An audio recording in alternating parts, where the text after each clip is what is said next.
Hello, everyone. Welcome back to the last session of the day. Can you confirm that you can hear my voice? Yep, Yes. can hear you. Yes. Okay. Yeah, just a bit heads up. I have been having the connection issue in the last hour, so hope everything goes well. Hope you can hear me. Again, thank you everyone to staying around for the last session. So in this session, we will cover some of the novel in vitro release testing methodologies. So I will kick off the session with my own talk. So let me stop my video. So in my talk, I will focus on something slightly different.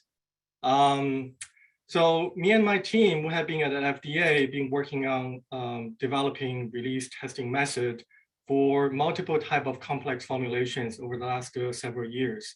And our experience has taught us that sometimes in order to address the problem, we have to look bigger than the question that we're initially starting with. So in today's talk, I want to kind of step back a little bit and talk about a perspective, more of a general concept about how to actually develop a novel release testing method. So the focus or the topic I will cover is more about thinking outside the box. So I will use an example to illustrate that concept, but overall, I want to kind of focus the discussion more on the concept and less on the methodology perspective. So you have already heard a lot of talks in this morning and this afternoon. So the focus in this talk will be slightly different.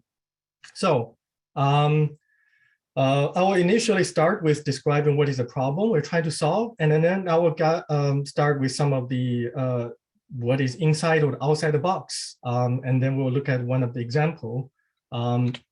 So first off, I always like to ask myself and my team, what is the purpose that we're doing an IVRT method development?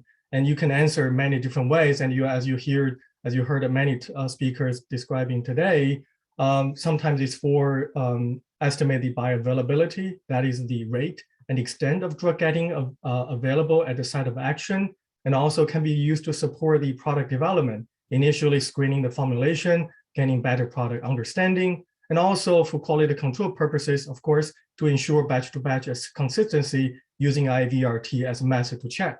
And also, as we heard more, I guess, in today's workshop, is more about bioequivalence. How do you demonstrating sameness, and also IVIVC, supporting post-approval change, etc. However, I would argue that with all that discussion, the true purpose of the IVRT, actually the IVRT itself is not the goal, but rather a means to an end. And that end is to, what's on this list of all those things. So as we start looking at the IVRT, I think that's really important to keep in mind. The goal is not to develop the IVRT, but to solve a problem. So what exactly is then the problem for today I'm going to cover? This is about looking at the drug release from ophthalmic emulsions.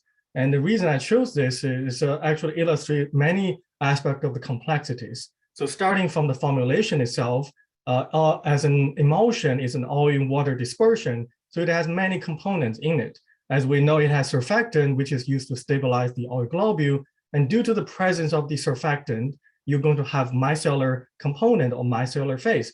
Therefore, the drug is not singular exist in the oil phase, but rather can exist in multiple components, multiple different places. So that increases the complexity in terms of the transfer kinetics, which one release faster, which one is quicker to be available, and to how much extent can become available. Similarly, for the ophthalmic route of delivery, the product typically has very short residence time after exposure to the eye surface, from seconds to a few minutes. So that limited exposure actually created a very tremendous challenge from both the release perspective and also us understanding the release. Lastly, the eye is actually a very complex organ, has very high shear environment due to the eye blinking. And also there is a very unique anatomy that some of the drug is locally acting, not systemically available. So that also creates some challenges in terms of understanding the release and actually develop method to study the drug release. So I will illustrate later that actually what we have been studying in terms of ophthalmic emulsion are focusing on two main problems. One is the understanding the transfer kinetics, and the other is to improve the separation. But with that, I want to step back, as I mentioned earlier. I want to talk about this how to be innovative, how to do the outside the box thinking per se. So, and I have to admit, even for my own perspective, I'm going to share with you, it's only one of the many that I have. I have actually three perspectives looking at what is outside box thinking, but I'm only able to present to you one of them today. And I'm sure you will also have your own understanding what you can consider as outside the box thinking. So let me share with you what's my thinking. So if we look at a box, what is a box, right? So if we can define the box as a problem and its associated solution. So if we're facing with a problem and we'll go inside the box to finding a solution, and that's what I define as a box to thinking, right? So I want you to think along with me, what is the inside box thinking? So I will ask you a question. How do you measure distance? Right? This is a simple question, it's a problem, and you may think about the answer to that is using a ruler, right? How to measure the weight? And you may think about that's using a balance, right? How to measure the volume, or how to measure the concentration, or how to perform a dissolution test for an immediate release tablet. As you can see, I'm sure if you are thinking along with me, that you have the answer to those questions. And the reason is, most of the time, we can very well by performing inside the box, and those box, within the box, the solution to a problem is exactly the purpose of our training, because we want to get more experience, we want to be able to solving the problem. And the best way to solve a problem is by training what is the problem and what is the solution available. So this is what I consider, inside the box thinking. It's not a bad thing. It's actually very well a good thing to have. The more experience you have, the more problem you can solve, more solution you have. However, let's look at this question: how to measure drug release from emulsions? Now, certainly the problem is very clear, but the solution may not be very clear. We may have different way, but we're not sure how that solution may solve the problem. And that, I think, is what the complex, looking at complex formulation, looking at the complexities, this is what the sense, looking at the problem, we may not be able to exactly pinpoint the solution. So with that, I want to share with my perspective about how to thinking, to be thinking outside the box. So again, this is only one of the several perspectives that even I can have. So you feel free to have your own. So this one, what I consider is the new versus old. So let's still look at this problem as on one axis and solution on the other axis. But instead of just defining as a simple problem and solution, let's define it as new problem, old problem, or new solution, or old solution. Now, if we're looking at the bottom box, old problem with old solution, that's what we routinely do. That's what, inside the box thinking that I've shown earlier, the question that you can automatically come up with the solutions. But what if with old problem, you find a new way to solving the problem, right? That's an innovative improvement. It's actually outside the box. What about using an old problem to solving a new problem, old solution to solving a new problem? That's a novel application. So this is the type of thinking that I value, that I aspire to whenever I'm dealing with a new problem, a challenging problem, trying to thinking outside the box. That's how I think about outside the box. Of course, you may ask, what is a new problem?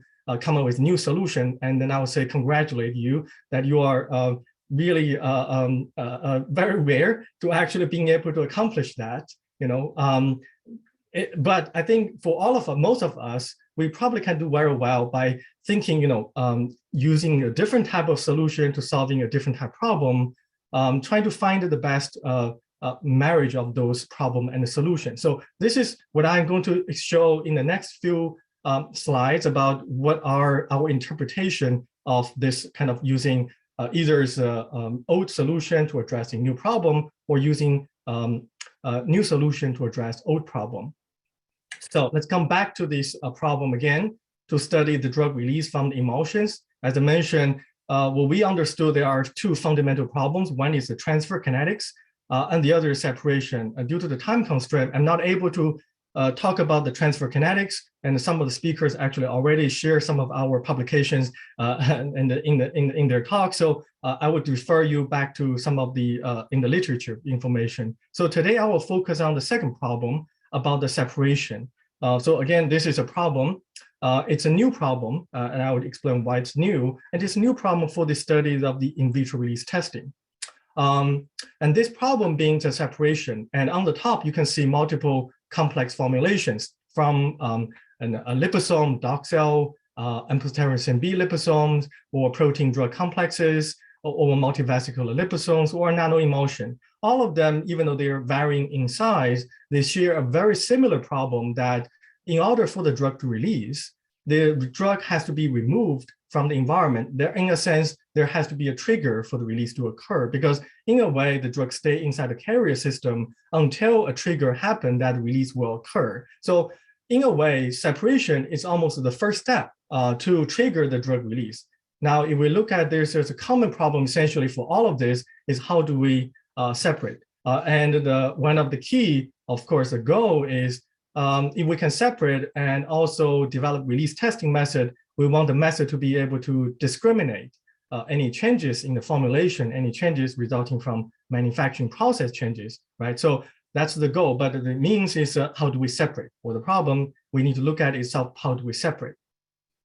If we look at what's the traditional way or more usual way, as you probably, if you have done any work in this area, you would recognize the most commonly used method for separating. Whenever you have a separating problem, you're resorting to some kind of membrane, especially dialysis. So in a sense, you have on one side of the membrane, you have a carrier and you have some drug that's already dissolved or released. And you use a membrane using the based on the fixed diffusion law. Given time, the drug will, free drug or the drug that's smaller than the membrane pore size will diffuse from one side to the other side. And this is again governed by the fixed diffusion law with a concentration gradient. However, if this is a trigger we're talking about, in order for the separation to trigger a release, you may recognize actually before even drug can release, we have a problem of potential rate limiting because there is one more step we have added. And due to the need to separate, we added one more step to the drug release, that being the membrane transfer or membrane separation. So the separation itself suddenly become a problem. So I will show you one example of how the data may look like. And this is a data that we already published.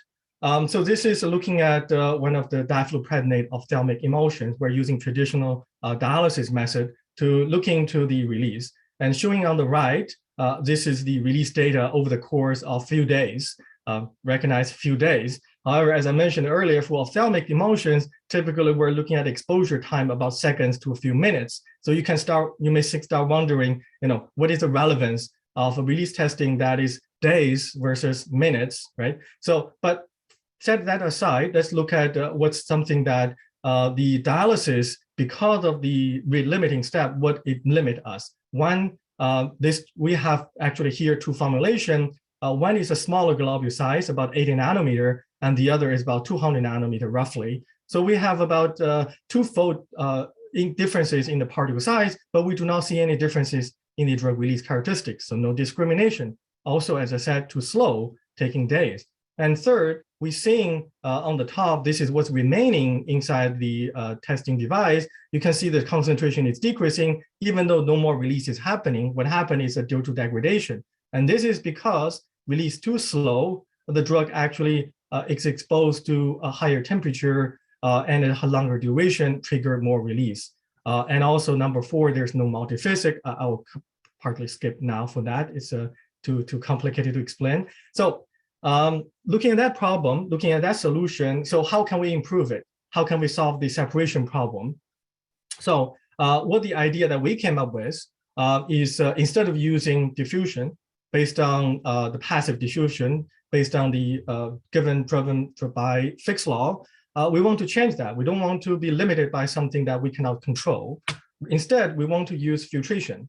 So one way we can do filtration is to just apply the pressure to a membrane, but this way, the separation is controlled by the pressures, controlled by the flow rate, rather than based on the concentration gradient. And any molecule that are smaller than the pore size, again, will be separated from the larger species like oligoglobule or particles. However, you may recognize this creates another problem that the more you filter, the more the membrane is blocking the subsequent diffusion filtration, right? This is a very common problem. So instead, there's another way to filter is using tangential flow filtration. So the flow direction is orthogonal or perpendicular to the direction of the filtration. So this way, the species does not accumulate on the membrane itself, which allows the filtration to continue without building up that mass. So this is essentially the mechanism we decided to choose as a way to solving the separation problem. However, I have to admit, the tangential flow filtration, or TFF, is actually not a new solution to any problem. It's actually a very, very old solution to addressing some very old problems. It's really widely used in the 1960s in the industrial applications like desalting, solvent exchange, and concentrating. And the example to the left shows you this is a wine. To purify the wine after getting the wine into the bottle, you can see it's very cloudy. So in order to get a clear solution, it was run through the TFF process, which allow you to obtain this very clear wine that can be bottled and sold, right? And the other example is relatively new. We know with the COVID, with messenger RNA lipid nanoparticle, it's being used to deliver the messenger RNA using lipid nanoparticle. And one of the key steps is actually to purify, to concentrate, again, using tangential flow filtration. So what I want to say is tangential flow filtration is nothing new. It's a very old solution to many old problems like concentration, like desalting, like solvent exchange. Indeed, most of the TFF application, the common use purpose-wise is focusing on what's remaining, because, for example, it's to concentrating, then what you're looking at is how much concentration do you have?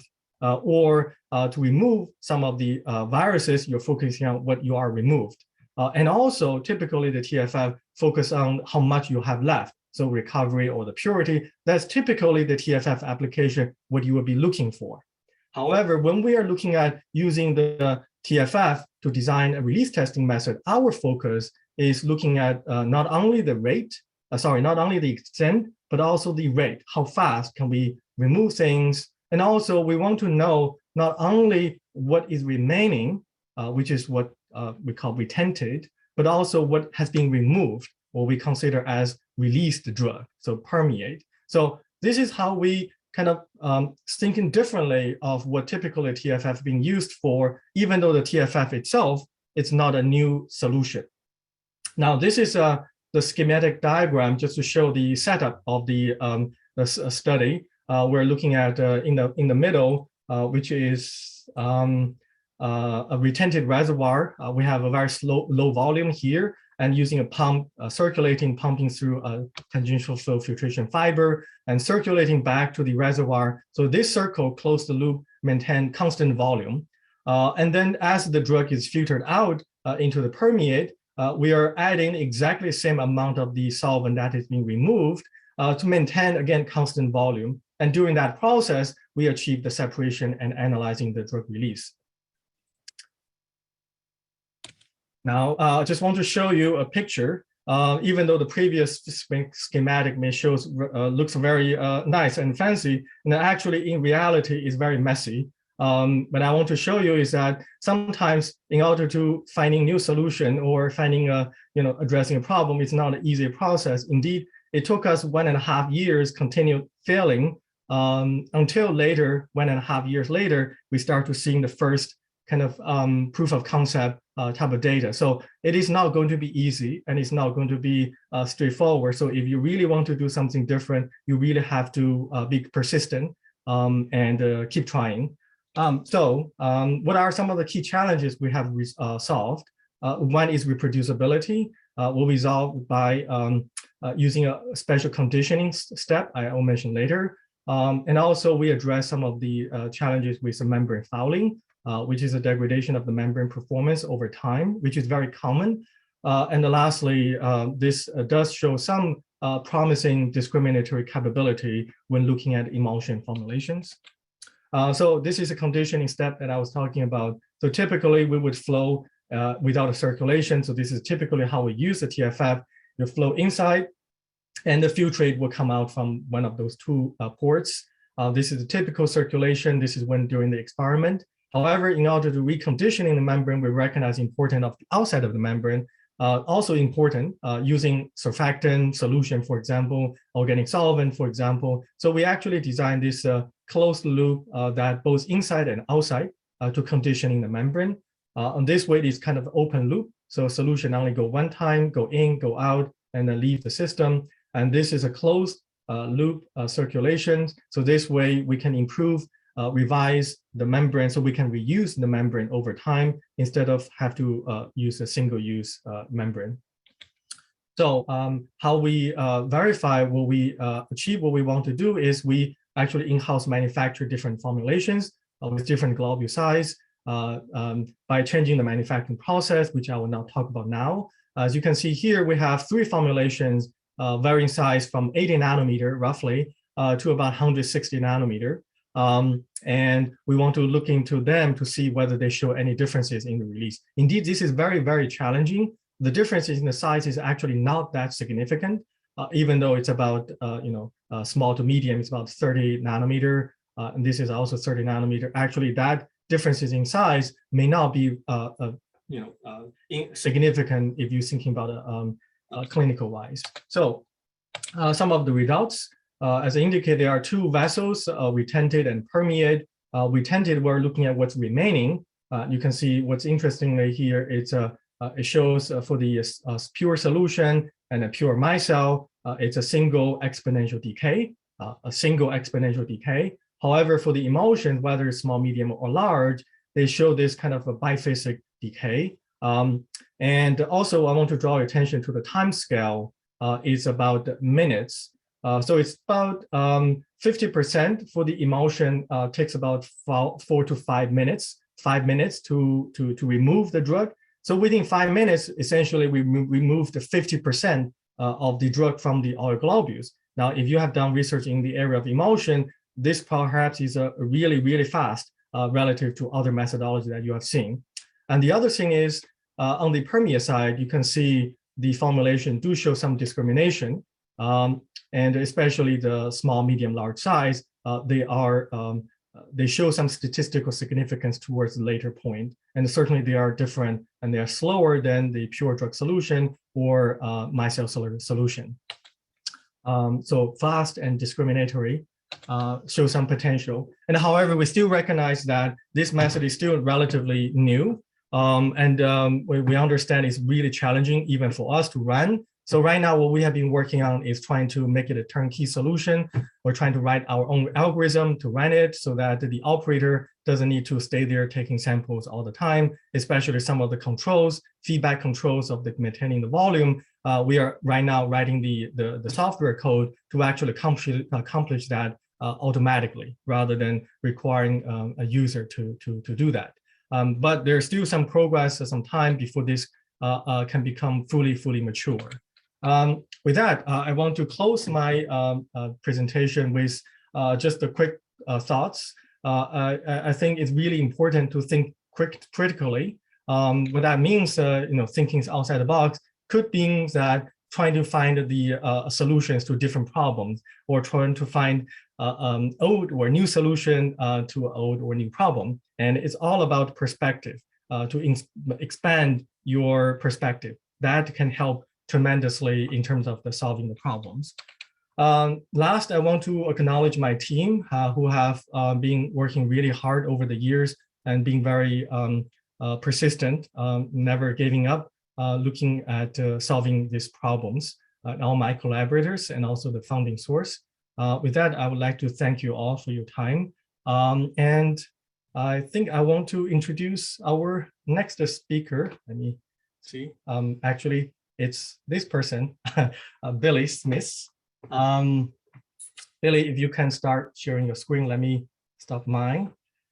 Yep, so our next speaker is Dr. William Smith. We call him Billy, and he's an ORISE fellow working in our division at FDA.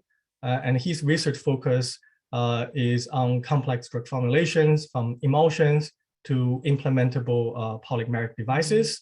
And in today's talk, Billy will present some interesting results on discriminatory IVRT method for injectable suspensions. So take it away, Billy. Let me unmute first.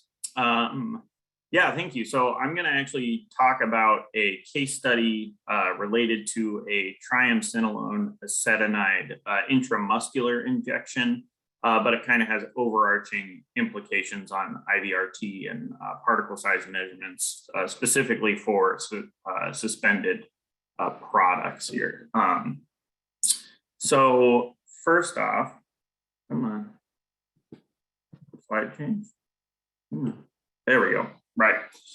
So these products, a number of suspensions, are usually formulated as flocculated suspensions. And so we'll go over a little bit of what that means here in a second. But some of the kind of overarching questions here are, how is particle size related to clinical performance?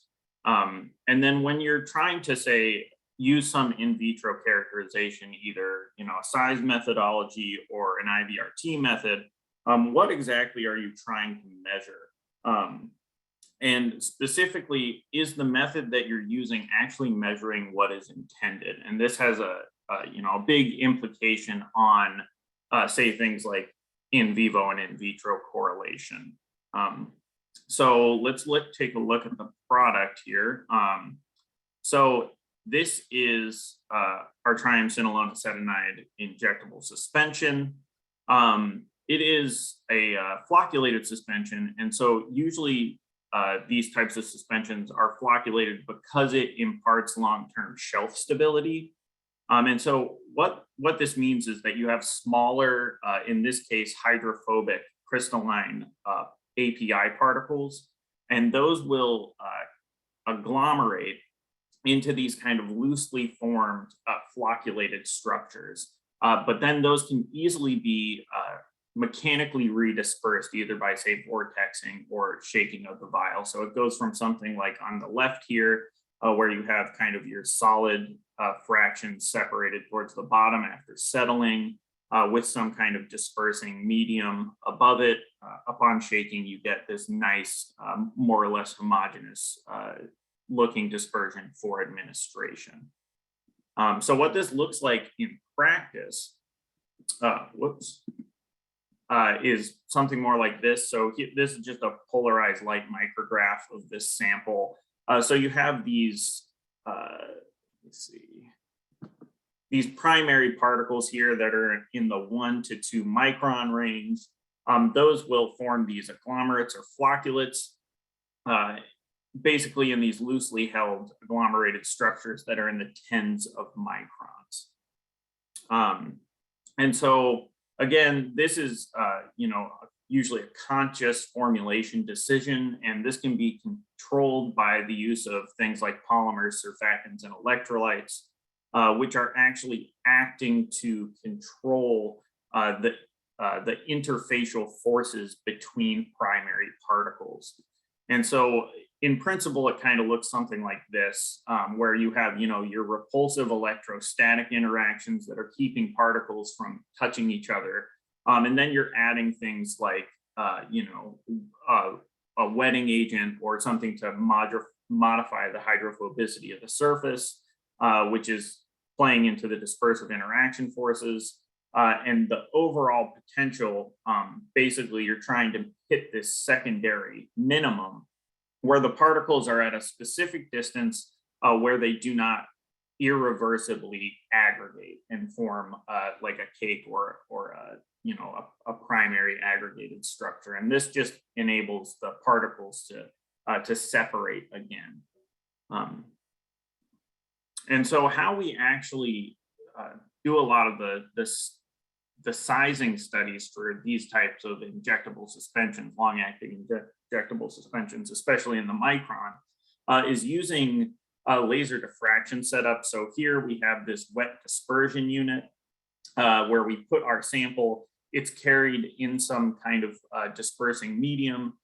through our wet cell, which is 2 optical plates, which the laser then passes through, and you get a diffraction pattern, which ends up giving you some representation or measurement of the particle sizes.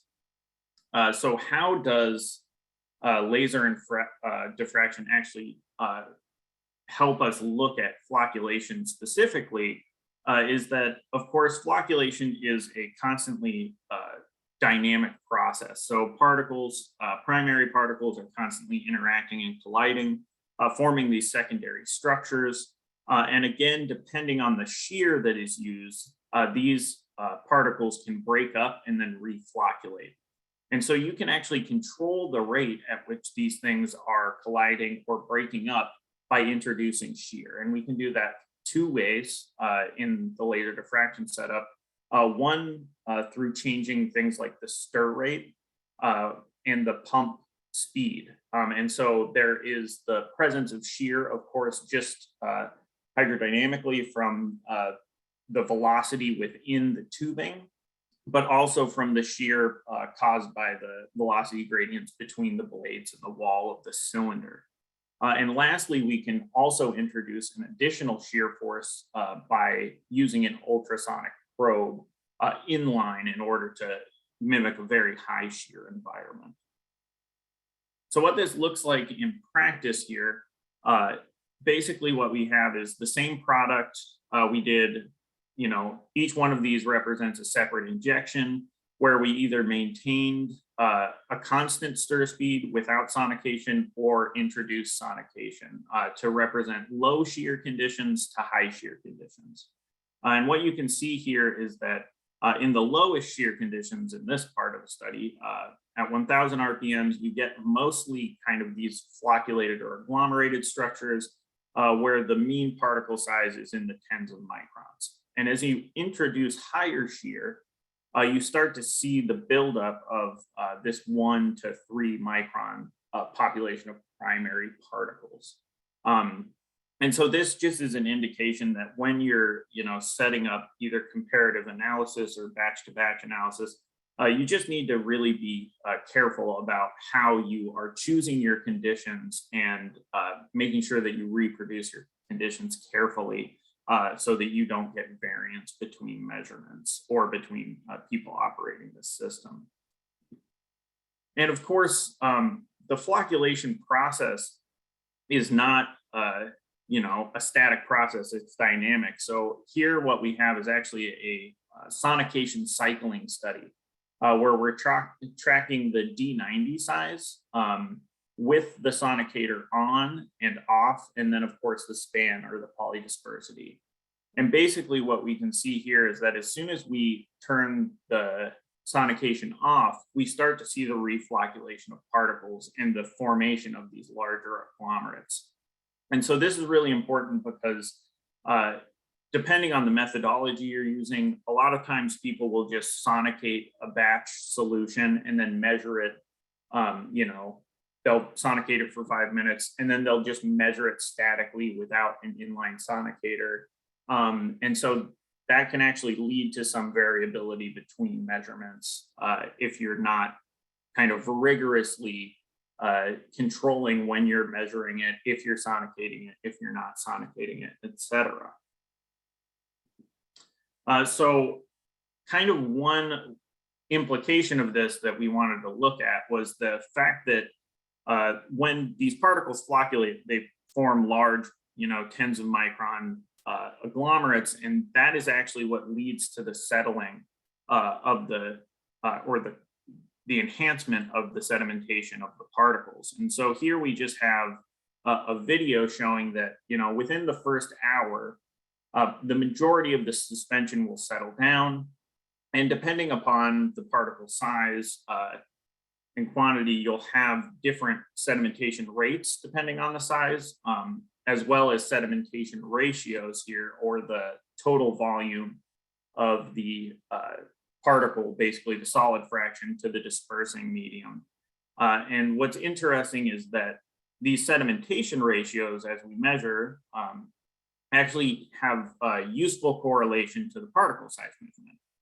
And so what we can see is in 2 different time steps. So at kind of a immediate or, within 1 to 2 days, you get the sedimentation ratios correlating really well with the D90 or the flocculated or agglomerated size, which has to do with the fact that you have these large agglomerates falling and there's some voids within the system. And we get a really nice correlation between our product sizes and our size of the agglomerate. But then over long term, you get a more closer packing as these voids start to diminish. And again, these correlate really well with the primary particle size, which in this case, the C product actually had slightly smaller particle sizes, which led to a higher sedimentation ratio. And that's just because for the equivalent mass fraction, there's actually more small particles in a similar batch. But this again, sedimentation is a quick and easy study that you can do that correlates really well for these products, depending on whether or not you're measuring the particle size in high or low conditions, and gives you some means for doing a secondary assessment of the particle flocculation process. Now, this is actually a really interesting issue for these types of products. And so, yeah, kind of the takeaway here is there's 2 types of particles. There's primary particles, deflocculated, secondary particles, flocculated. If you use different shear conditions, you can measure, the propensity or the likelihood of those particles to be seen, and they correlate well with the sedimentation ratio. But what I was saying before is that this is actually interesting because it correlates to something that's actually written in the package insert. And so for Kenalog 40, in the administration guidelines, it actually says the vial should be shaken to inform uniform suspension. And then after withdrawal, the injection should be injected without delay to prevent settling in the syringe. Now, this is really interesting because we want to avoid possibly clogging and also possible injury. But the only guidelines that they give here is a minimum needle length. So they don't say anything about, the infusion rate or say the gauge of the needle, which we are going to go on to show here that the needle gauge has a very important factor in shear that is seen by the particle suspension during administration. So we're calling this a shear-induced deflocculation. So as the agglomerate goes from, this relatively larger volume to a constricted volume going through the syringe, the velocity profile to move that given volume actually changes. And so shear is exhibited within the syringe, leading to the deflocculation or the break of those flocculates. And again, we went through and did some basic calculations to show that the shear rate, depending on the gauge of the needle you use, as well as the infusion rate, actually falls within a similar range to what shear we can control inside of the laser diffraction measurement system so that we can actually get a good correlation here. So if they're undergoing shear during administration, why is that important? The question is, does the distribution of deflocculated and flocculated particles impact dissolution rate? And if so, does that actually influence things like the PK profile for these products? And of course, based on the Noyes-Whitney equation, the solvent accessible surface area of a particle actually will dictate the dissolution rate. And so we would assume that the larger flocculated particles may dissolve at a slower rate. And so when measuring these using an IVRT method we developed under identical conditions, very low shear conditions, what we see is that we get a great correlation between our product sizes here on the right hand, as measured by laser diffraction under low shear, again with 3 different particle sizes, and correlating well with the overall dissolution rate under a low shear environment, so a low stirring environment in this case. So in order to kind of probe how the shear-induced deflocculation is impacting dissolution, we developed this kind of novel IVRT method where we're changing both the shear conditions in the environment, so say the stir rate, but also changing the shear for the introduction of the sample to the environment. So either using a 25 gauge syringe, 1 mil, or a micropipette, and doing the infusion over a similar time scale. And so the question is, will these exhibit different dissolution rates? And so kind of one of the things I want to just point out here is that in this method, we're actually using non-sync conditions. And this is relevant for a couple different reasons. One being the benefit of discrimination. You, of course, have more difficulty in directly modeling the release rates because you're not following exactly 0 order. But again, because this is an intramuscular product where you have low perfusion of body fluid, et cetera, it actually has a high relevance to in vivo or PK data. So here is just an example of one of the bulk studies we did. So this is one lot of one product, just with 2 different administration shear rates. So either using the syringe or using the micropipette. And again, we did this inside of the laser diffraction setup. So identical conditions in the laser diffraction setup, but just different introduction. You get different particle size distributions. And similarly, you see that you get a different dissolution profile. So again, the shear rate is impacting the PSD, subsequently the dissolution rates, which can have some impact on the determination of PVE. So rigorous control over your measurement conditions and your testing conditions is really important for trying to do comparative studies. So this gives us some good information, but we went one step further. Other than just comparing our products here, which again, you can see, depending on the high shear condition or low shear condition, we do have, depending on how you're measuring both the particle size distribution and doing the release testing, you can actually get these things to agree quite nicely. And so there is some variability in the PK data for these products, and we are kind of implicating that some of that variability may be due to some type of administration or clinical administration differences. But again, this technique can really kind of elucidate that. But yeah, so we went one step further to try and probe the mechanism of how this dissolution is actually occurring.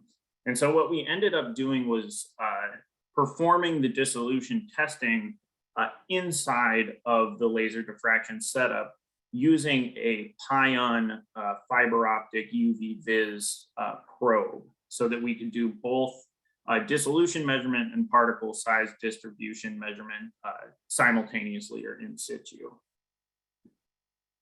And so it looks something like this. We have our UV-Vis fiber optic probe inside of our dispersion unit, and then we're cycling our product through here and using the UV-Vis and the multilinear regression to deconvolute our signal in order to get a nice dissolution measurement.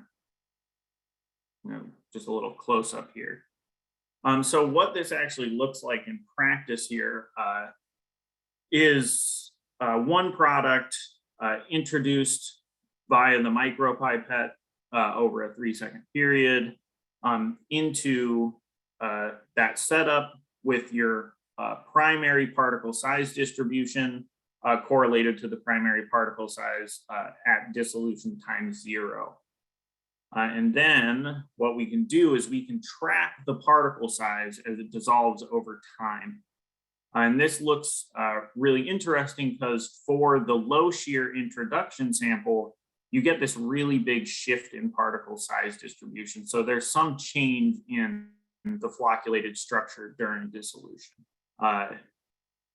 In kind of comparison to that, we have the high shear introduction method. So again, this is the exact same product, same lot, introduced via the high shear method.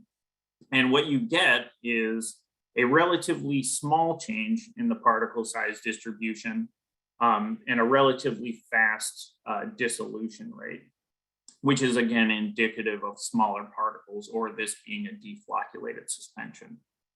The nice thing is that using the laser diffraction, we can actually pull out some other useful information about particle concentration, et cetera. And what that kind of looks like is here. So on the right, again, we have the dissolution. So the instantaneous dissolution rate from those previous curves. So that's just the first derivative of the dissolution curve.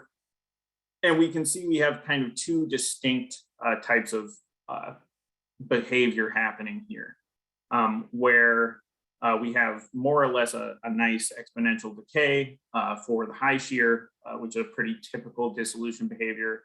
Whereas for the low shear, we have more or less a constant dissolution rate and then a drop off. And so this is correlated to two things. First, using the normalized light obscuration, which is a surrogate for particle concentration, we can see that in the low shear method of introduction, you have basically constant number of particles till a certain time frame, and then your particles start to disappear. Whereas for the high shear method, you always have a constant decrease in the number of particles in the system over time. Additionally, you can see by tracking the D10 sizes here that we are seeing a decrease in the particle size for the low shear method and a relatively constant particle size for the high shear method. And what this tells us is that dissolution is following two different pathways or mechanisms. First, the erosion and breakup of flocculated particles, and then typical dissolution of initially deflocculated particles. So to kind of do a quick recap, hopefully what I showed you here is that for a flocculated system, you need to really be careful about how you're measuring things in order to say whether or not you have an equivalent particle size dissolution, distribution, and dissolution behavior. And that things like shear, syringe-induced shear can actually impact these measurements. And so low and high shear can give you different particle size distributions and dissolution profiles, but being consistent in how you measure things can give you that added benefit when looking at flocculated suspensions. So flocculated particles are highly dependent on shear, however you're measuring them. They are, it looks like, following different dissolution pathways. And again, choosing your dissolution method that is appropriate for a dissolution form. So for a dosage form. So making sure if you're doing a tablet or say an oral suspension where you might be in high sync often versus an intramuscular injection, you might change your dissolution conditions to more readily be appropriate for that system. And again, some PK variability noticed in these products may have been caused by dissolution rate changes due to syringe-induced shear during intramuscular injection. And that type of variability could be prevented if properly controlled, say through more rigorous administration guidelines, including things like syringe gauge and infusion rates, et cetera. And with that, I just want to acknowledge the team that helped me work on this, and of course our OGD colleagues for bringing this interesting topic to us. And I want to thank you all for your attention, and I will participate in the panel later if you have any questions. Thank you. Yeah, thank you, Billy. With that, let me introduce the last speaker of today's workshop and also certainly our session, Dr. Xiang Zhang. So Dr. Zhang is the co-founder and managing partner at DGM, a company that with specialty in microstructure science to support pharmaceutical development and quality testing. And he's very passionate about combined power of imaging, AI, and computer physics. So today he will share with us exactly some of those combined power of imaging analysis AI in better predicting drug release. So Xiang, please take it away. Thank you so much, Xiaomian. So let me get my sharing going. And is my presentation showing up okay? No, we don't see it yet. You do not see it? Okay, 1 second.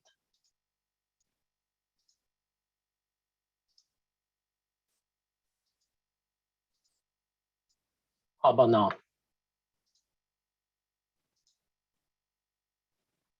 Yep. Okay, wonderful. All right. So my talk today is about imaging and quantitative artificial intelligence, and how they may help pharma companies and regulatory agencies to obtain mechanistic understanding on the drug products. The technology presented here has potential to be a fast and cost-effective alternative to wet lab release testing with this image-based in silico approach. I'll start with a brief introduction on DGM, and then a technology overview on the digital transformation for complex drug product development. Then I'll use 3 case studies to discuss why in vitro release testing and IVRT first require mechanistic understandings, why seeing is believing, but with some caveats, and what artificial intelligence can and cannot do in drug development. I will conclude with a few final thoughts on the time savings while this innovative digital drug formulation approach. Before we dive into the data, a few quick legal disclaimers. The use of logos and names of companies suggests a collaboration with the public record, such as a publication or press release. It does not represent official endorsement of DGM by these companies, nor vice versa. All images and data in this presentation are published, approved for usage, or owned by DGM. For the audience who are not familiar with our work, this slide gives a quick glance to DGM as a company. On the left shows our core team working on the digital transformation for pharma applications. Since our incorporation in 2014, we have been growing rapidly over the year. The plot on the right shows 3 curves that visualizes our journey. The blue curve is the number of clients. The orange curve reflects the number of publications. Considering that we are an industrial group with a relatively small team, we publish quite a bit as opinion leaders. The gray curve is most interesting. The unit is 50,000 images. Through the lens of our own lab and our collaborators, we've seen imaging as an exceptional tool for the pharmaceutical industry. We feel really fortunate to be at the forefront of this exciting wave of digital transformation. The big picture is that digital transformation is changing the world. On the top, we see an example in the automotive industry, where digital technology dominates the design and testing from the exterior body to the interior transmission and engines. In pharmaceutical industry itself, digital transformation is not an emerging trend anymore. It is actually happening. We see the transformation in manufacturing into digital plant and digital process, both fundamentally changing how pharmaceutical products are processed and regulated. How about the actual drug product itself? Not much going on there. It is not too difficult to conclude that the digital transformation of the drug products is lagging behind. That's where DGM's work fits in. Transformation itself is never shy of excitement. even more so if digital, says Imago the butterfly, DGM's digital transformation ambassador.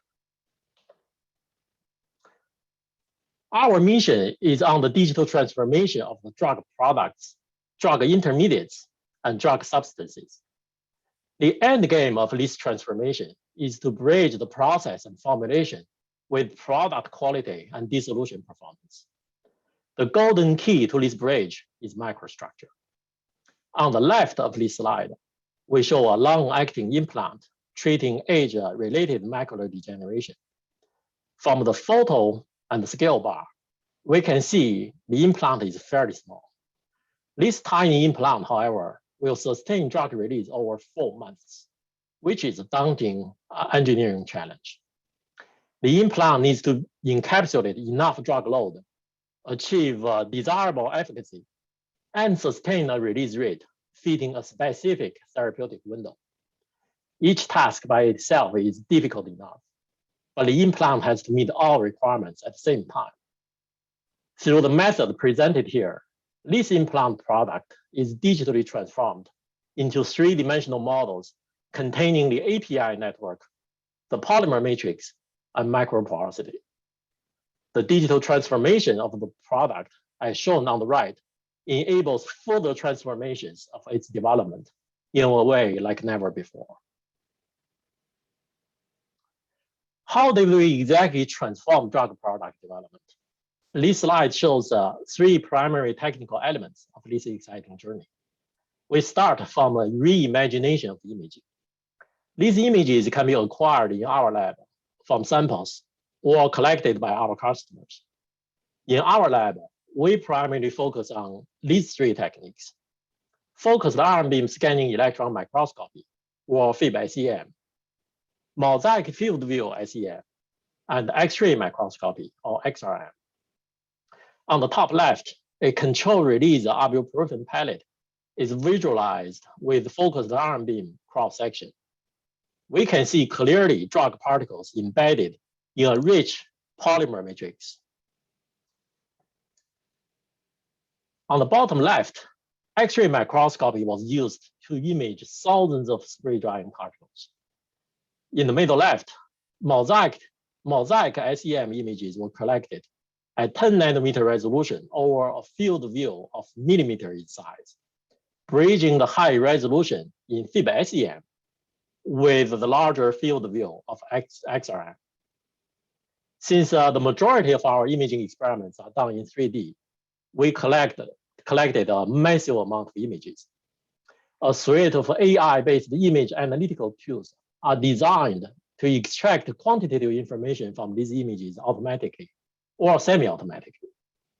In this middle column, we show an example of a microsphere FIB cross-sectional image, where the API particle, polymer, and pore domains are clearly visualized and identified with our AI technique, then quantified as in the table. From qualitative observation in high-resolution 3D imaging to quantitative quantification already provided a lot of insightful information. But we did not stop there. Combining microstructure images with our computational physics tools, we can correlate the structures with physical properties. The images in the right column shows one of the prominent physical properties in control release profiles of an implant as an example. Fundamentally, our digital transformation journey is supported by rich scientific expertise of our team, strong IP position, regulatory support, including FDA 21 CFR Part 11 software and data compliance, and a unique image management software platform, DGM-I2S. We have been fortunate to work on a variety of different exciting pharmaceutical applications. These are summarized in this slide in 4 categories. We work heavily in solid dosage form characterization that includes oral tablets and capsules, and all kinds of drug intermediates, such as spray dry particles, wet or dry granulations. We work quite extensively in control release drug delivery, including long-acting implants, microspheres, different types of control release coatings, polymeric systems, and depots. Our non-invasive technique was also found very popular in lyophilized and biologics field. We also work in combination products such as inhalers, patches, and hydrogels. Our work were applied in early formulation through market stage, including QC, QA, CMC, failure analysis, and process development support. We have the fortunate opportunity to work with regulatory agencies. The table shows a number of projects that we collaborated with the FDA, aiming to quantify critical quality attributes, assess risk factors, and predict therapeutic performance. Our offerings in filing support has aided successful submissions with positive outcomes for both new drugs and generics. Now let's look at some interesting case studies where the digital transformation led by a DGM team made appreciable impacts in drug or product development. The examples from the next few slides are coming from antiretroviral implants, macular degeneration therapies, and women's health. Later examples on microspheres cover gum bacterial control, carcinoid syndrome treatment, and long-acting injections for schizophrenia. Let me firstly elaborate why we believe that any successful IVRT and IVIVC require mechanistic understanding. Without the mechanistic understanding, designing a successful IVRT or achieving good IVIVC will be extremely costly, if not impossible. In this Gates Foundation project, we work with our partner Innocor on the next generation bioresorbable contraceptive implants. The supreme encapsulation capability and highly engineerable release control of this long-acting drug release platform is en route to impact the life of many women in developing countries. Using sub-micron resolution X-ray microscopy, we digitally transformed the implant into many thousands of tomographic images, as shown in the right movie. In the middle movie, our AI tools go through these thousands of images and quantify the porosity in red, polymer in green, and drug network in blue. On the left, the implant is reconstructed in 3D.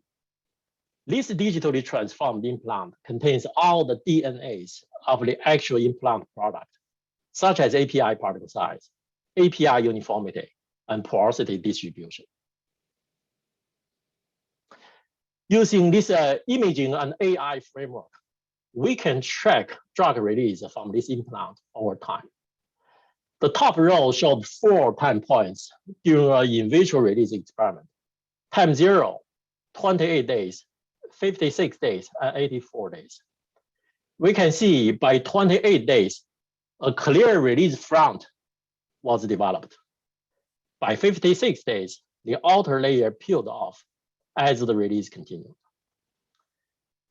After our AI analyzed thousands of images from each time point, an additional feature became apparent. By 28 days, fractures started to develop and amount to about 2.4% of the total volume. In the next 2 release periods, the fracture doubled every 28 days. From the 84-day sample, we can see how the fractures, colored in brown, penetrates deeply into the core of the implant. Note all of these imaging studies were conducted and analyzed in 3D, although only a 2D cross-section was shown from each sample for easier visualization. The elucidation and quantification of fractures are foundational in several ways for this program. First and foremost, the release acceleration observed from the in vitro release profile after 28 days can be explained. The implant pretty much follow Higuchi rate during the initial phase of the release. Fractures penetrated into the interior of the implant faster than the release front, opening up more surface area that the inner drug can get out. One of the primary goals of the program is to control the release duration. Well, in order to achieve that goal, fractures need to be controlled. How can we control the fracture if we did not even know they exist? Without a mechanistic understanding, it will be costly to spend all the money on the wrong parameter.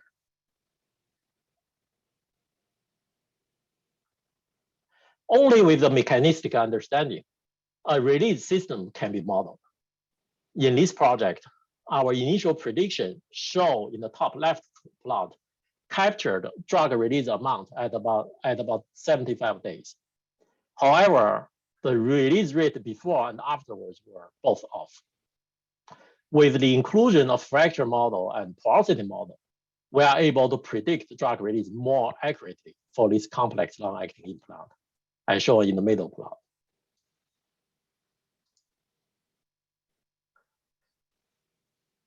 The previous contraceptive implant is a great example to demonstrate the power of imaging and image-based modeling.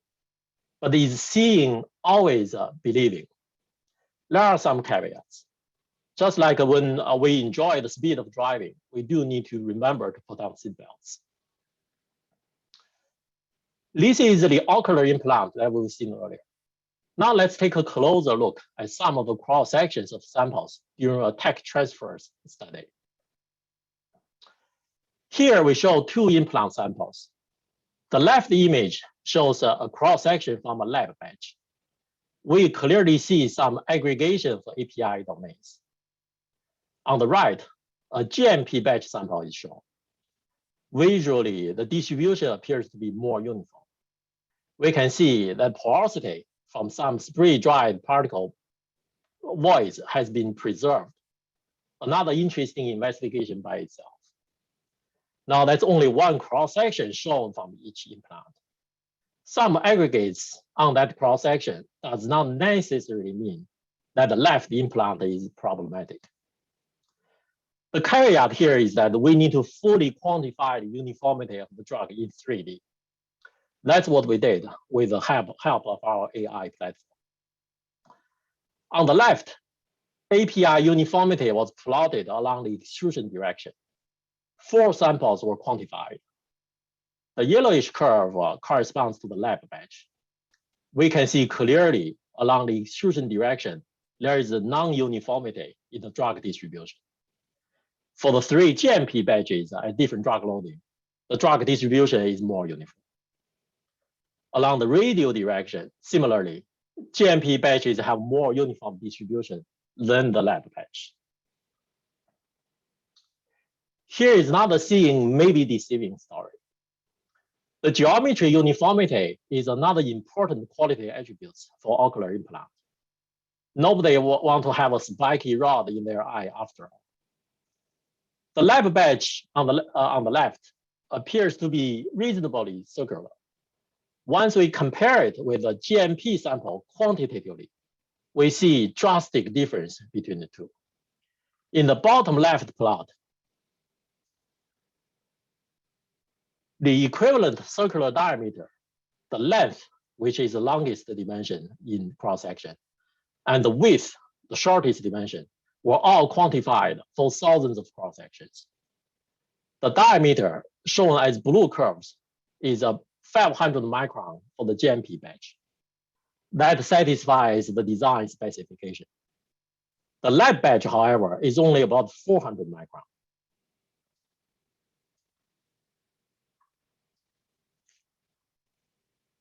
Sorry about that.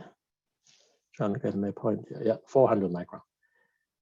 The bottom middle plot shows the parameter distribution, where we see the GMP batch has a very narrow variation, while the lab batch has a much wider parameter variation. In the right plot, rugosity describes the surface roughness, where GMP batch has lower values. that confirm the GMP batch is not spiky, and we quantitatively confirmed it.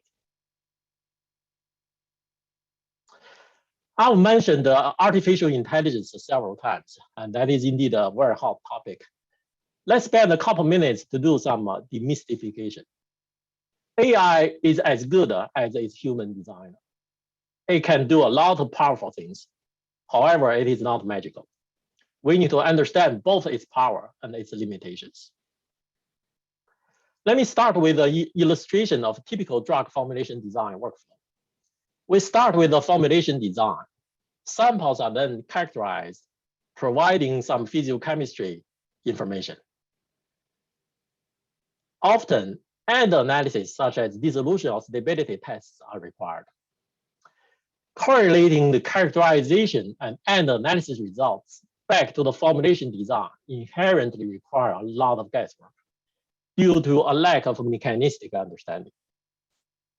As we are all well aware in drug development, guessing introduces greater uncertainties, requires a longer development cycle, and are prone to costly mistakes. In this process, AI may be able to help to correlate end analysis data with characterization data. AI can design formulation using the characterization data, nor the end analysis data, period.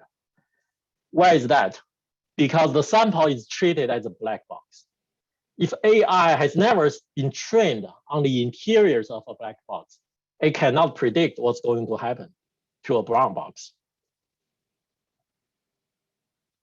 Here is a concrete example. 2 microsphere samples manufactured from 2 different processes have very different dissolution profile. An AI cannot look at these 2 images. An AI can look at these 2 images very, very hard. But if we human can't make it out why process 2 release slower than process 1, how an AI can? It simply cannot. AI only becomes relevant through digital transformation, which starts from the imaging of the drug product samples. High resolution 3-dimensional imaging provides direct visualization of the sample microstructures. Imaging and quantification not only drastically improves the depth of our characterization, but also expands our ability to correlate end analysis back to formulation design. Similarly, image-based physical property modeling allows for direct correlation of microstructures with physical properties and release behavior. This information can then be fed back into the initial formulation design and greatly reduce the guesswork in design during design optimization. Finally, image-assisted modeling on the drug microstructure themselves completes this loop by utilizing the initial drug formulation design and the initial samples to generate numerical formulations. This digital drug formulation platform can drastically reduce the number of samples and wet lab tests required in the design process and shorten the drug development cycle. AI can do a lot of things once the digital transformation is there. If we look at the 2 microsphere samples again, from the outer SEM surface image, there is absolutely no indicator these 2 samples are different. So we have nothing to train the AI. Using focused ion beam cross-sectional cutting, the 2 samples are shown in the bottom row. Now we can see clearly that the bottom right sample from process 2 has a drug-free zone near the outer surface. This offers a mechanistic explanation why the right sample had an observed delay in its release profile. And now AI can come in and quantify the thickness of the drug-free zone, predict how it impacts release. It can even correlate the thickness with the coagulation parameters when the microspheres are manufactured. These are the things that AI can do and do with extraordinary speed and accuracy. We've seen that in many product development findings, In this paper, to appear at Journal of Control Release, our regulatory science team, led by Dr. Andrew Clark, worked closely with the agency and our UConn collaborators, Dr. Burgess' team, designed a robust microsphere development workflow involving a correlative feedback loop and corroborative feedback loop. AI played critical roles in the quantification of critical quality attributes, prediction of release performance, and optimization of microsphere structures. To go a bit deeper under hood, on the left, we see focused ion beam cross-section as we've seen previously. AI cannot tell which is minocycline API, which is polymer.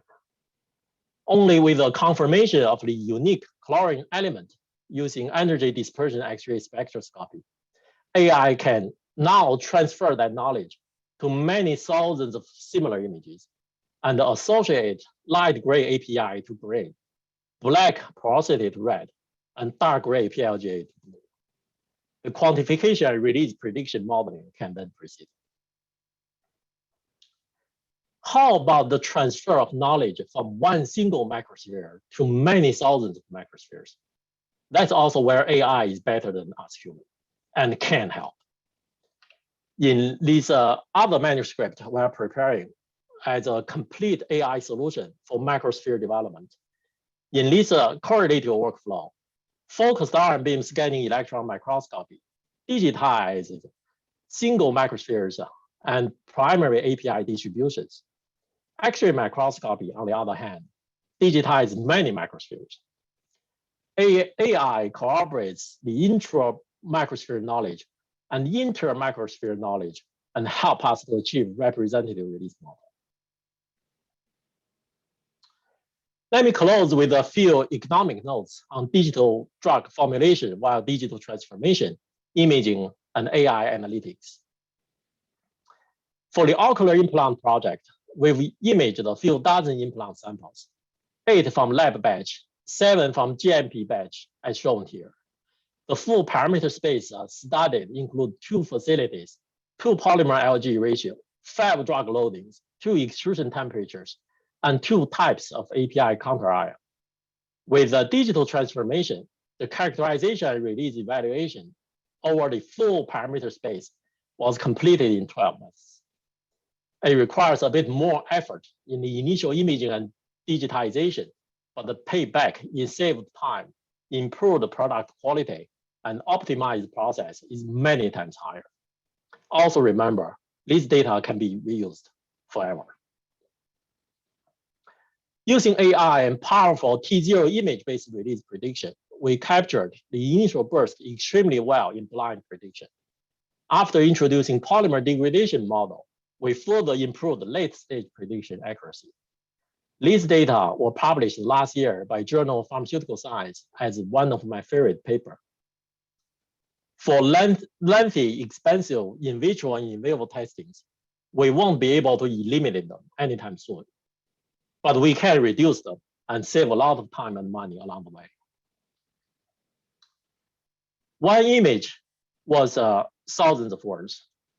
It opens up the black box, connects performance to process while microstructure properties. In this equivalent assessment in the background, it is not too difficult to tell that the ibuprofen control release pellet formulation shown on the left image, in the left image and right image are very different.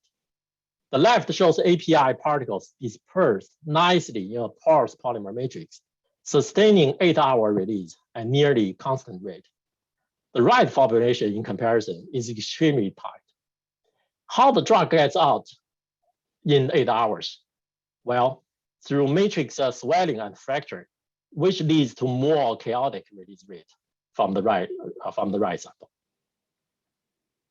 Lo and behold, that's exactly shown in the dissolution profiles of product B on the right, as undershoots and overshoots in reference to the dissolution guideline.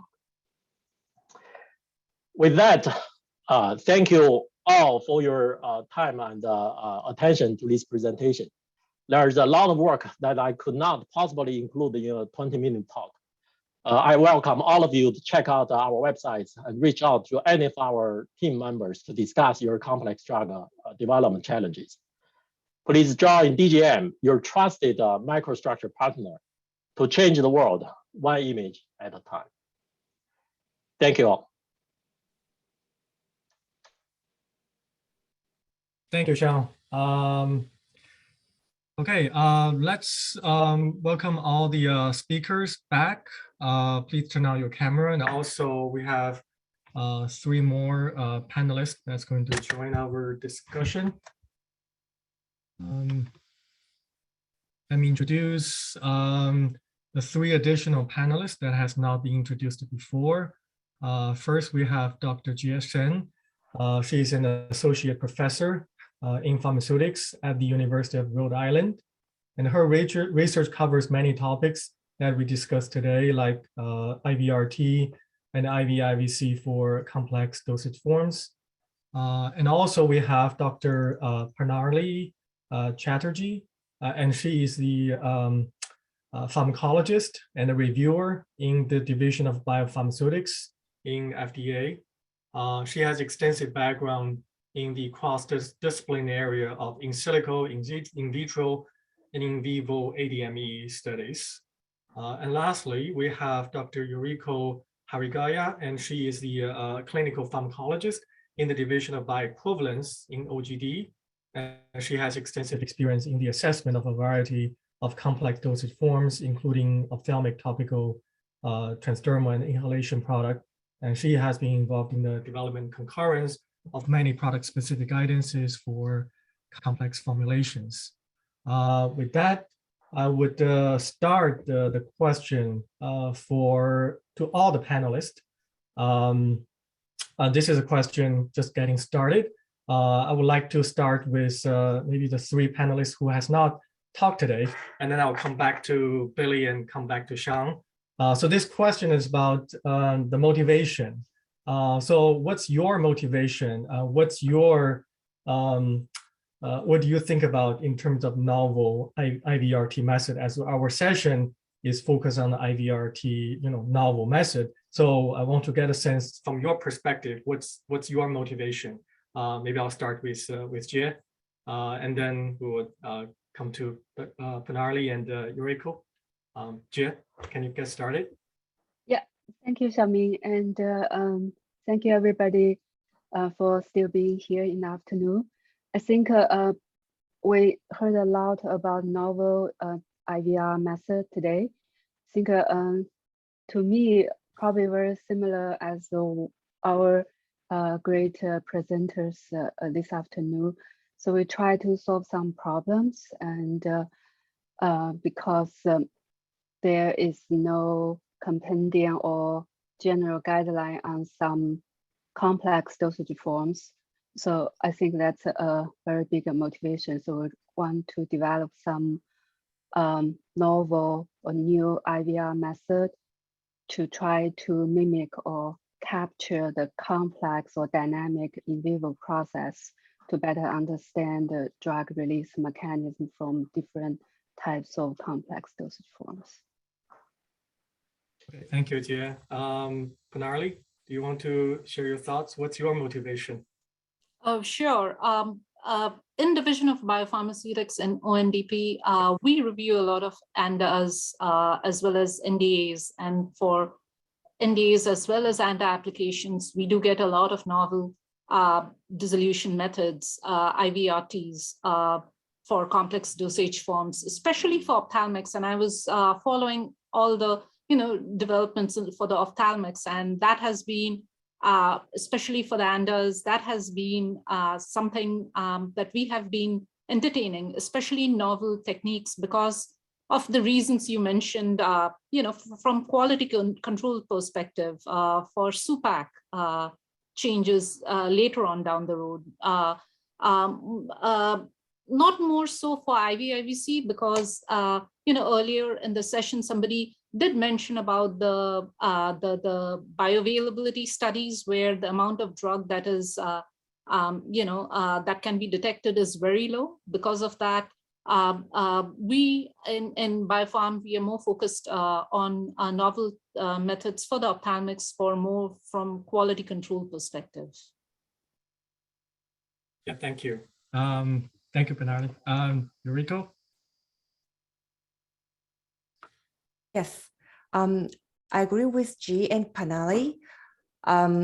So based on my experience, we have seen many applicants struggle with developing IVRT method. And we are hoping that we can develop the standard method for future product specific guidance. So novel method will help accelerate the identifying the standard method. Yeah, thank you. Billy, you want to chime in? And after that, Sean.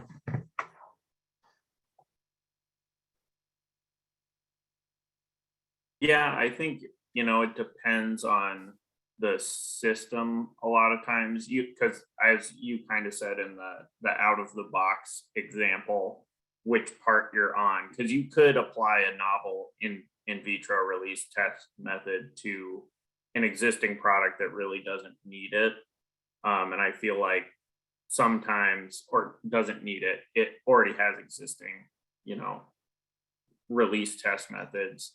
But just because there are existing release test methods for those products that work quite well, it doesn't mean that you can't step outside of the box a little bit and, you know, try something, whether or not it helps you with discrimination or it helps you with time testing length. You know, if you're going from reverse dialysis method that takes you a week to perform, you know, comparative testing to something that, you know, on a day, hours to days, you know, length scale, then developing an in vitro, a novel test method is good for you. So, and I guess I would just say, don't be scared to step outside the box a little bit, even though you have existing things that work. If you can see improvement, you know, you might as well attempt it, I guess, would be my suggestion. Mm-hmm. Sean. Yeah, really fascinating presentations and discussions so far today. I'm particularly intrigued by Xiaoming's, you know, all the new toolbox because that almost exactly described how DGM got here today, right? So if you look at, you know, earlier on in my presentation, I showed an example from automotive industry. So that's where, you know, the computer simulation, which is a really old tool, 100-year-old tool, right, being applied to, at that point, a relatively new problem. And when the automotive industry conducting this digital transformation, they were actually learning from an older industry, the aerospace industry. If we actually dial back 70 years ago, the majority of our aircrafts were still tested in wind tunnels. So these big, gigantic, you know, testing facilities that only NASA and DOE can afford to make. But nowadays, the wind tunnel test has been reduced to barely 10%. The remaining 90% are all conducted using computer-aided engineering. Right. So this is where, you know, about 7-8 years ago, when we look at this challenging, long-acting drug release testing problems, that's one thing that exactly motivated us, looking at some of these relatively well-established tools, but also actually this journey of how an innovative technology being applied to solve existing industrial challenge. So on that front, I think that hopefully gives some a color on our motivation on one side, as well as you know, working in the industry, how we are kind of driven or kicked around by our customers to solve those problems.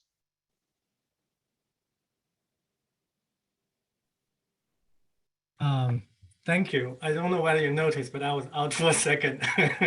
I gave you warning that I may get dropped out, so glad I'm back. So Sean, I caught partly what you're saying, but partly I could not get. Hopefully the audience get everything. With that, I want to maybe direct to Billy. I think we have seen in the chat box back and forth a few questions, comment about one topic about sink versus non-sink conditions. So maybe I just want to take this opportunity, open up to, of course, entire panel and anyone who wants to chime in here. But I'll start with Billy. Looking at that question.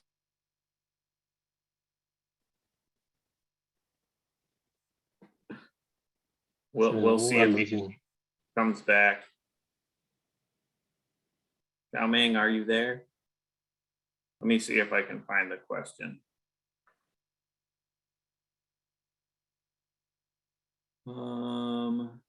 Somewhere here. Yeah, I guess the question here reads, you said that in vivo, you have non-sink conditions due to limited volume of fluid. However, if drug, after being released into SC tissue, is quickly absorbed to systemic circulation, how fast absorption of free drug provides sink conditions in vivo? So that's a good question. And of course, obviously for each product, it's variable. For the specific example that I was talking about, it's an intramuscular depot. It's a very poorly soluble hydrophobic drug that is a long-acting kind of product. So yeah, I guess the distinction for how fast something needs to actually dissolve and be absorbed in order to overcome that small volume and still be considered in sink conditions is interesting. I think it's kind of atypical for a lot of things. I mean, other than tablets and oral suspensions and intravenous things, they're, for parenterals a lot of times, volume is limited, perfusion is limited. And like I believe Dr. Burgess brought up, even in most testing for things like the liposome example or microsphere example, where you're using things like reverse dialysis, you're violating sink conditions just by the nature of having it in one of those dialysis tubes a lot of times, because it's actually building up concentration during release. And then the rate limiting step is diffusion through the membrane. So, using those classical kinds of examples, people often think like, oh, well, it's in a USP2, it's reverse dialysis, but you're still kind of, in the end, you're violating, the sink condition kind of dogma. And I don't necessarily think for every product, sink conditions is necessarily good or even appropriate, especially from both a discriminatory aspect as well as a in vivo correlation aspect. And other things like the USP4 example for this product, because it's a flocculated suspension, any shear can cause the particles to deflocculate, and then you get a different dissolution rate. And so in a USP4, even if it's in between sandwiched in a membrane, if it's just suspended within the particle matrix, those like ceria beads or silica beads, you have a really high shear.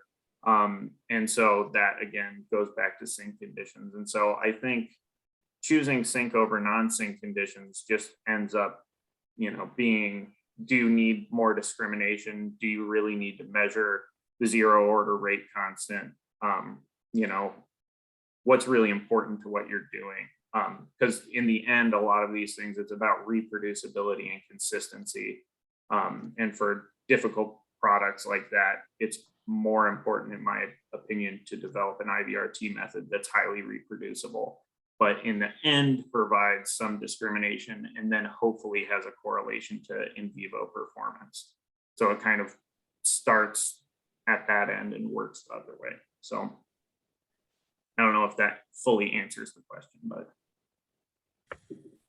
Any other panelists that want to chime in here?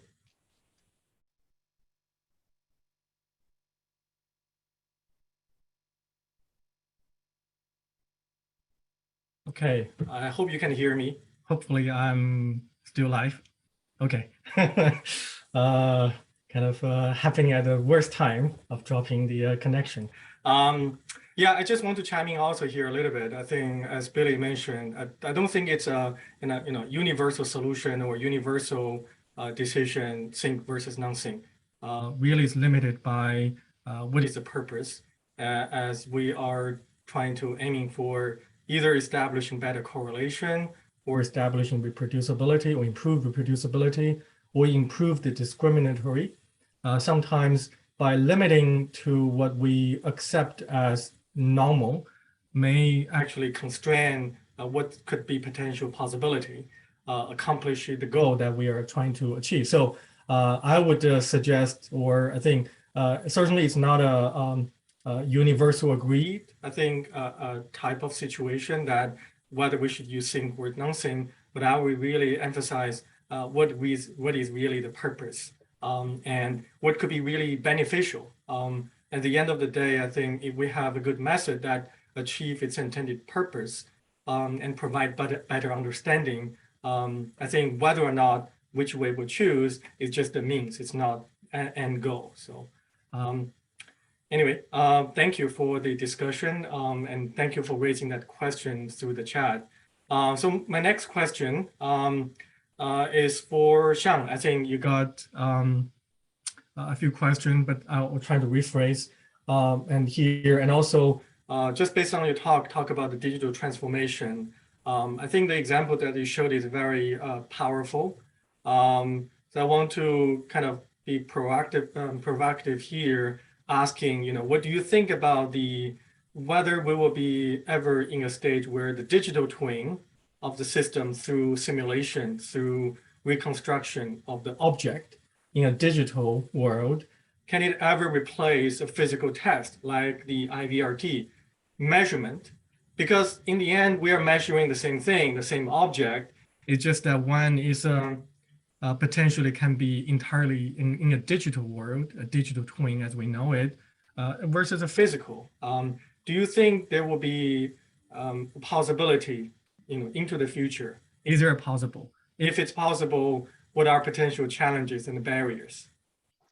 Yeah, that's a really excellent question. And there is also a kind of common myth that when people talk about computer models, it is intrinsically against physical measurement, right? Yeah, so the way we are looking and actually also practicing computer in silico models, it's always a complementary tool. The goal is actually never to completely replace physical testing.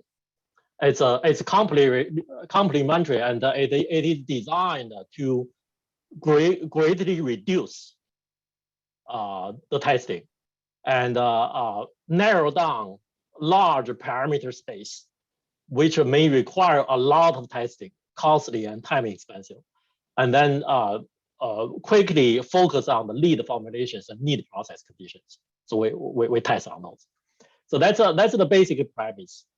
What's also very interesting, if we actually, we don't even need to look too far.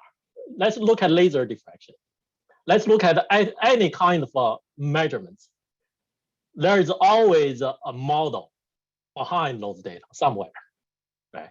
So the clear line between the physical measurement and computer model has been obscured a long time ago.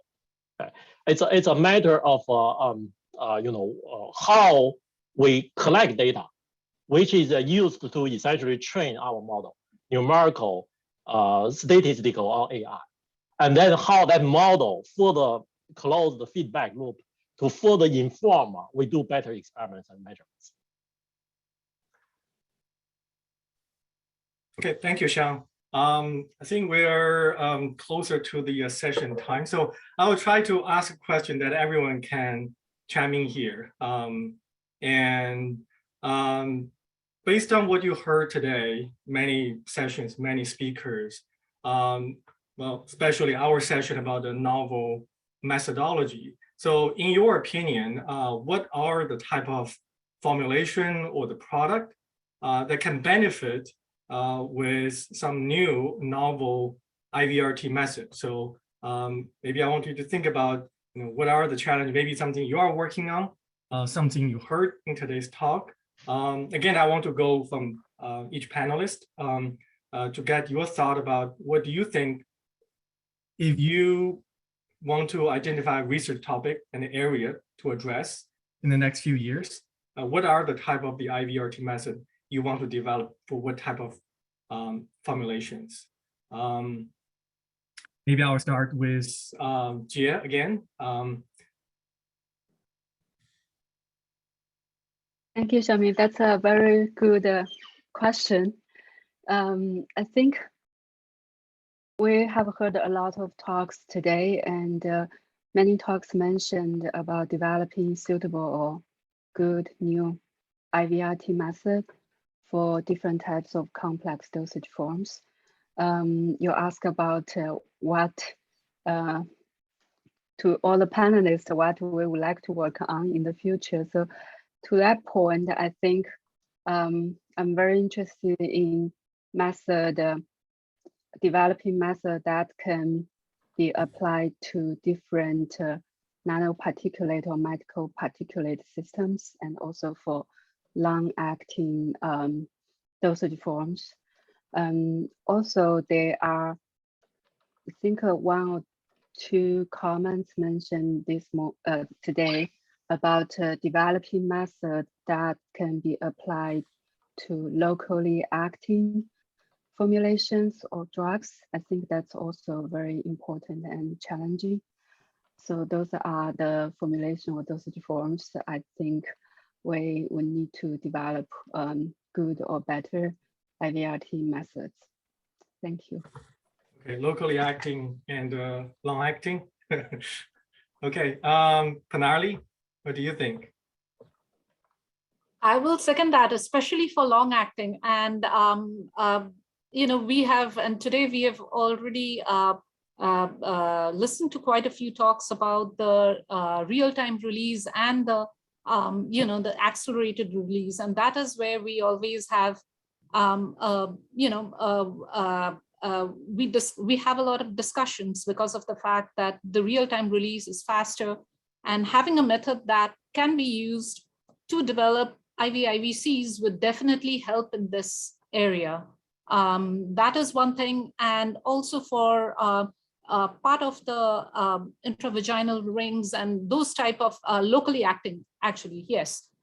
Those would really be amenable for novel technologies where we could explore more, real-time release testing rather than accelerated. That takes a lot of time, and it's very hard to even develop those IVIVCs.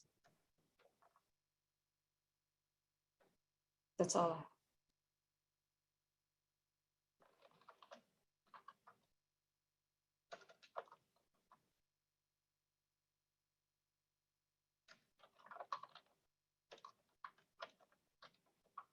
I think he must have froze. He's trying to dial back in.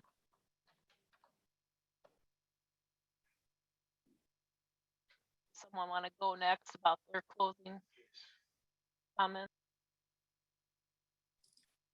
Hi. This is Ben. I'm not sure whether Xiaoming experienced any connection issue again. I think regarding this question, for our panel member, if you have additional comments, please chime in. Yeah. Sean, do you have any comments regarding this one? What type of products or formulations do you think need no IVRT methods? With did you say non-IVRT method? I missed the word, a keyword. Yeah. What type of products or formulation do you think needs a novel IVRT? Oh, novel. Oh, got you. Sorry Okay. about that. Yeah, no, my bad. Yeah. That's another really excellent question.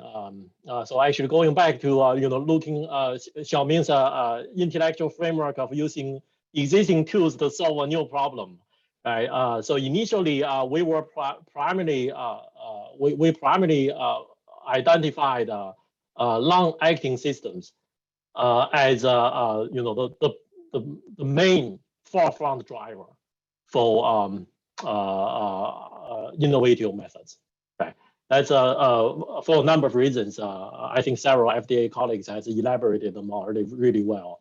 The extraordinarily long release duration. Right. Some of the iOS system can last up to a few years. Right. And then the systemic, the local circulation, which renders the more conventional systemic circulation models less applicable. Right, and then the overall development cycle, complexity associated with the engineering complexity, not just the duration of the release, but also the overall complexity. So that was our main initial driver. Over the past few years, however, we also identified not only the long-acting, implants, microspheres, injectables are getting complex. There is an overall complexity increase in many different kinds of products, right? So amorphous solid dispersion in the oral route is another example. So with amorphous solid dispersion, things can also get really complex. And an understanding first on the drug products and microstructures, and then the corresponding release testing methods, those are all becoming in high demand.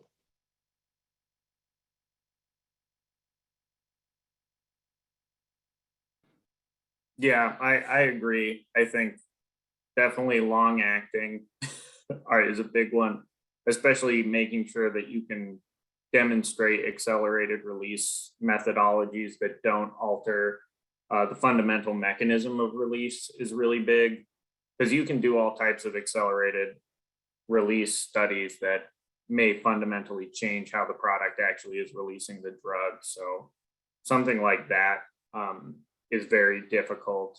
And then, yeah, the locally acting or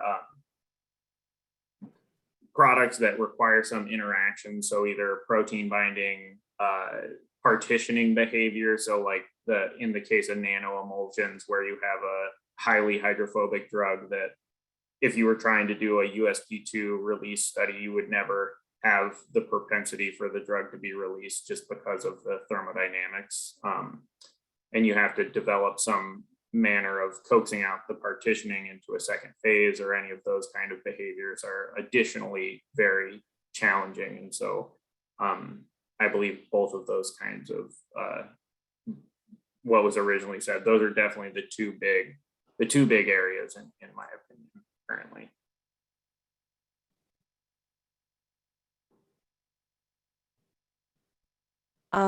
I review many ophthalmic products, especially for suspension, gels, and emulsion. And all of them have hard time developing IVRT. However, especially emulsion has the complex phase, 3 different phases, and then the applicant seems to have the most difficulties. And especially for the mass balance studies, it is hard to have the successful mass balance study. It's I think they need to understand what's the particle size, what's the globule size, and cells, which when they find the pore size of the membrane. Yeah, thank you, everyone. I apologize for my keep dropping, and thank you all for continuing the conversation. I think we are at the time, so I would like to thank you all for all the panelists and certainly all the speakers who are presenting. I will turn it back to the organizer to close the workshop. Thank you all very much. Thank you.